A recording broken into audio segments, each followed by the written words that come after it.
Hello and welcome back to this series on Trendline. We're gonna talk about this is the fourth part, by the way, and we're gonna make some important calculations now.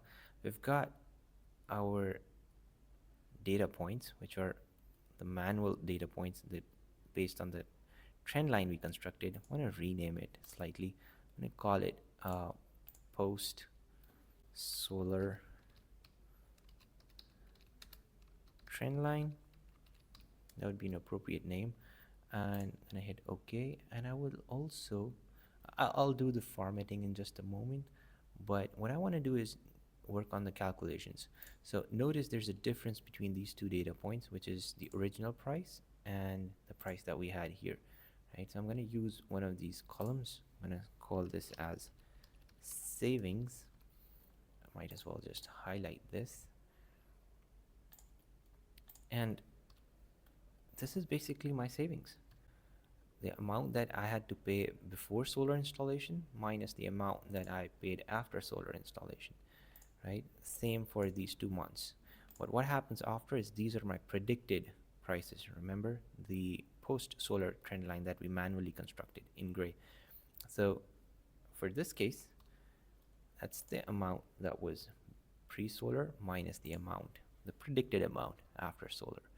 And I'm gonna go ahead and do this for the others also. In some cases, my amounts do go negative. It's based on how the trend lines are really set up in these 2 months for March and July. But if I end up as taking all of these savings, ignore the fact that they are negative and positive in some cases, that's okay. They cancel or balance out. You're expecting a 228,000 rupee saving altogether for these 12 months after solar installation. Well, that's our number. That's a good number to work with, but we want to focus on some of these formattings because this was a trend line. I'm going to click on this, go to the line, make it also orange or a variant of orange.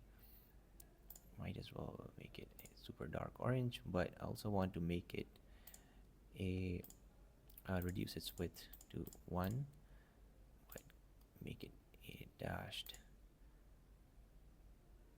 or a circular, yeah, trend line, maybe tree. All right, yeah, so the trend lines are in a similar format.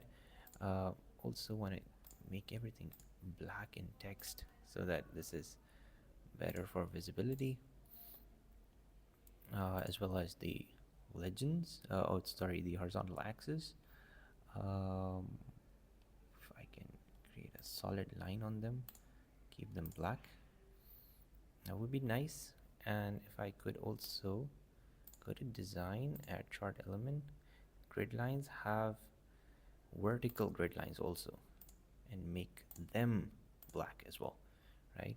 So I've got my line set up, and now for my data points, I want to choose a marker. I want to choose built-in square markers, size 5, make them is there an option? Yeah, I have an option to solid fill them to maybe red, but keep the borders as black and keep my line as black, right? I'm gonna reduce width on them.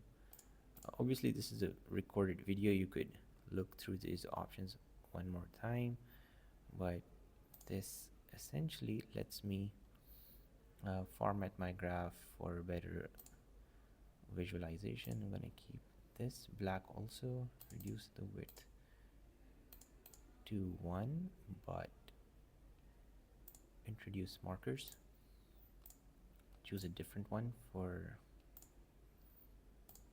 case where I have these predictions. Yeah, we'll keep orange, but I will have solid black lines. Right, so this is pre-solar, post-solar. It's maybe a triangle could have a bigger size.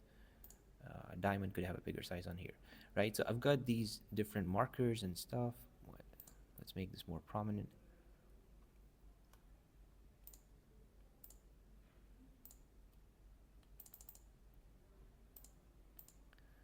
Yeah, let's choose a width of 3 on these.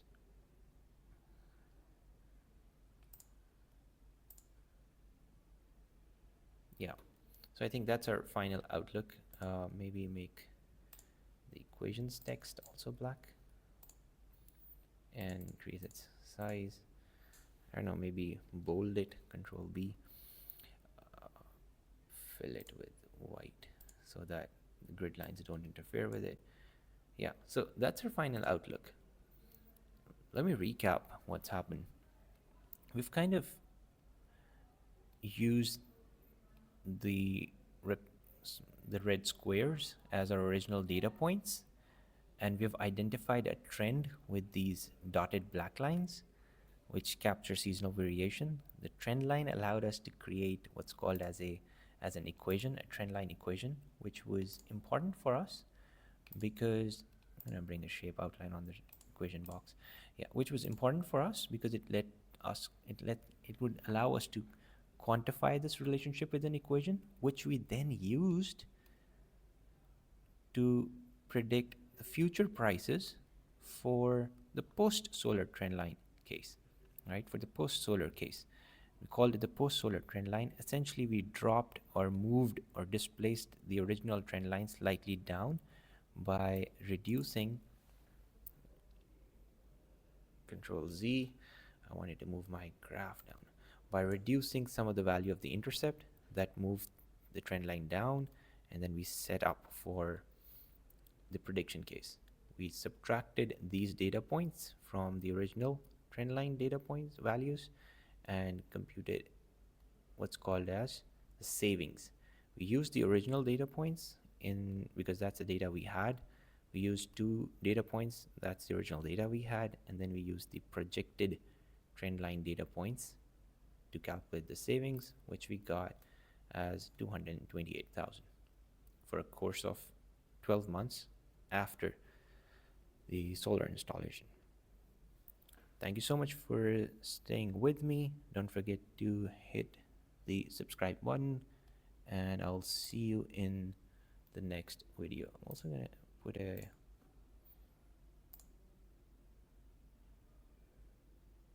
I'm noticing that the axis does not have a solid black line, so it's probably on the shape outline.